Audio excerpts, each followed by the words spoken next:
سلامونه نیکې له احترامات مې قبول کړئ. درنو لیدونکو خدای ور جوړ به وئ.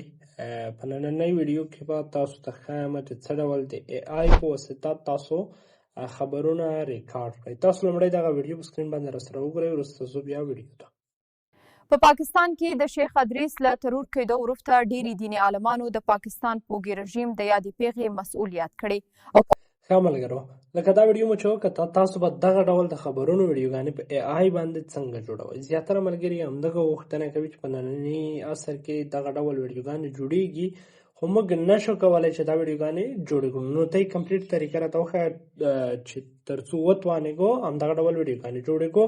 نو په نننۍ ویډیو کې به تاسو ته مکمله طریقه ښایم. مخکې له دې چې ویډیو پیل کړم یوه یادوري کوم چې زموږ همدغه یوټیوب چینل هم در سره سبسکرایب کړئ او ټیکور زموږ نوی فیسبوک پاڼه ده، لازماً در سره فالو او د نورو ملګرو سره هم شیر کړئ او همداسې خپل ملګري مو هم ورته را دعوت کړئ او همداشان په ټیک ټاک هم را سره پاتې شئ. ښه، راځو په ویډیو باندې رسما پیل کوو. لومړی د دې لپاره تاسو یو اے آی میکر ته اړتیا لرئ ترڅو تاسو خپل ویډیوګانې څنګه کړئ ورباندې جوړې کړئ. نو دلته تاسو راشئ خپل کروم ته. کله چې تاسو خپل کروم براوزر ته ګوګل ته هر یو ته چې راغلی، دلته به تاسو پاس په سرچ کې ورته ولیکئ چې فلو FLOW فلو مو چې کله ولیکلو همدغه فلو به سرچ کړئ. تاسو وګورئ پاس لومړی ویب سایټ درته راځي، په همدغه لومړي ویب سایټ باندې به کلیک وکړئ. کله مو چې دلته کلیک وکړ، تاسو ته وګورئ همدغه ویب سایټ راخلاصیږي. دلته نیو پروجیکټ باندې به کلیک وکړئ، لږ شان ورته انتظار شئ ترڅو دغه صفحه مخکې لاړه شي. ښه، دغه برخه راغله، دلته به په دې باندې کلیک وکړئ. دلته اوس زما سره یو پرامپټ ده چې د همدغه خبرونو لپاره دقیق لیکل شوی دی. نو تاسو به څنګه وکړئ، هغه پرامپټ به ترلاسه کړئ. که په فیسبوک باندې ویډیو ګورئ، لاړ شئ لومړي کمنټ ته، په لومړي کمنټ کې مې درته اچولی دی، هم هغه پرامپټ ترلاسه کړئ، هم زموږ د ټلګرام او د واتساپ چینلونو او ګروپونو سره یو ځای شئ. نو که په یوټیوب باندې ګورئ، په ډسکریپشن کې موجود دی، تاسو کولی شئ له ډسکریپشن څخه څنګه کړئ ترلاسه کړئ. ښه، دا پرامپټ به ورته سلیکټ کړئ. وروسته د هغې نه دلته وګورئ ما وظیف پښتو پکې ځای پر ځای کړی دی. ښه، دا به تاسو څنګه وکړئ، دلته به دغه وګورئ، دغه پښتو خبر دی. نو دا به تاسو ترې ریموو کړئ. وروسته د هغې نه چې دا مو ریموو کړ، زه به دلته دا ریموو کړم.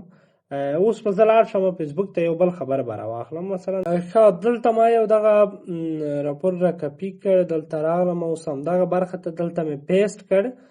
دغه کومه اضافي برخه چې هلته پکې راغلې ده، دا زه څنګه کوم، دلته دا ترې ډیلیټ کوم، پاس برخه دې پاتې وي، 8 ثانیې راپور جوړیږي.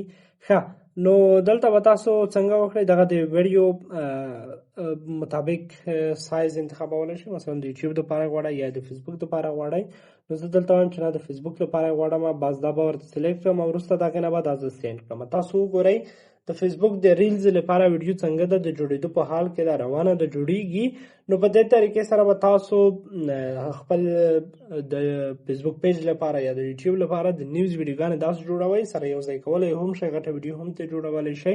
هغه بیا په کیپکټ کې هغه تنظیمات ټول ترسره کوئ. انشاءالله په کیپکټ باندې به دومره پوهیږئ، که هغه نه وین شاټ کې ترسره کولی شئ، خو چې هر ایپ و تاسو کولی شئ چې دغه خبرونه لکه ټوټې ټوټې ورباندې ووایئ، د هغې وروسته بیا دغه ټوټې سره یو ځای کړئ او یو اوږد خبر ترې جوړ کړئ یا لانګ ویډیو ترې جوړه کړئ. نو په دې طریقې سره تاسو کولی شئ چې همدغه خبرونه تاسو څنګه کړئ، ریکارډ کړئ. دلته دغه پرسنټیج د سر ته ورسیږي ترڅو تاسو خپله وګورئ چې همدغه خبرونه جوړ شول. ځکه که زه دا ویډیو سټاپ کړم بیا به تاسو وایئ چې نه دا څه جوړ شول. نو لږ شان انتظار ورته کوو ترڅو دغه په کوم پرسنټیج چې دی، کومه فیصدي چې ده، تقریبا 80 ته ورسېده. د دې وروسته وګورئ خبرونه څنګه کېږي، جوړېږي. تاسو وګورئ خبرونه څنګه شول، جوړ شول. نو چې په دې باندې کلیک وکړم، تاسو وګورئ همدغه خبر دی که نه. نو زه وروسته د هغې نه په پاکستان کې د شیخ ادریس له ترور کېدو وروسته ډېرې دي دا ډول یې هم کولی شئ. او چې په دې باندې په سکرین باندې لږ به دغه ګوته په زور ونیسئ، تاسو وګورئ ډاونلوډ ویډیو. ډاونلوډ ویډیو باندې چې کله کلیک وکړئ، نو ستاسو ویډیو څنګه کېږي، ډاونلوډ کېږي. نو په دې طریقې سره تاسو کولی شئ چې دا ډول خبرونه جوړ کړئ او بیا همدغه خبرونه خپل فیسبوک پاڼې یا یوټیوب چینل ته واچوئ. فیسبوک پاڼې 100% وایرل کوي. ستاسو فیسبوک پاڼې به مخکې لاړې شي، کار به هم ترې واخلئ او خپلې پاڼې به مو هم پرې منټایز کړئ. البته تاسو کولی شئ د داسې نورو ویډیوګانو لپاره چې په راتلونکي کې زه تاسو دپاره جوړوم لازما زموږ پر همدغه یوټیوب چینل کې راسره پاتې شئ او فیسبوک پاڼه هم در سره فالو کړئ. تر بله ویډیو مو په لوی الله سپارم. ښه وختونه ښې شېبې ولرئ.